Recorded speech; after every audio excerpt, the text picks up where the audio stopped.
ஆசிரியர்களே, ஆசிரியர் பெருமக்களே மற்றும் என் அன்பிற்குரியவர்களே, இன்று நாம் நினைவு கூறுவது ஒரு சாதாரண அரசியல்வாதி அல்ல.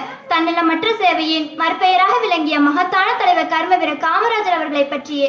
பிறப்புக்கும் எல்லா உயிருக்கும் என்று திருவள்ளுவர் கூறியுள்ளார். ஆனால் சிலரின் வாழ்க்கை மட்டுமே பிறர்க்காக அர்ப்பணிக்கப்பட்டு வரலாற்றில் பொன்னெழுத்துக்களால் பொறிக்கப்படுகிறது. அப்படிப்பட்ட அரிய மனிதர் தான் கர்மவீரர் காமராஜர். காமராஜர் 1903ஆம் ஆண்டு ஜூலை மாதம் 15ஆம் தேதி விருதுநகர் என்னும் மண்ணில் பிறந்தார். இவர் தந்தையின் பெயர் குமாரசாமி மற்றும் தாயார் சிவகாமி அம்மையார் ஆவார். காமராஜர் தன் சிறுவதிலேயே தந்தையை இழந்து விட்டார். அதனால் வறுமை ஏற்பட்டது. பள்ளி படிப்பை தொடர முடியவில்லை.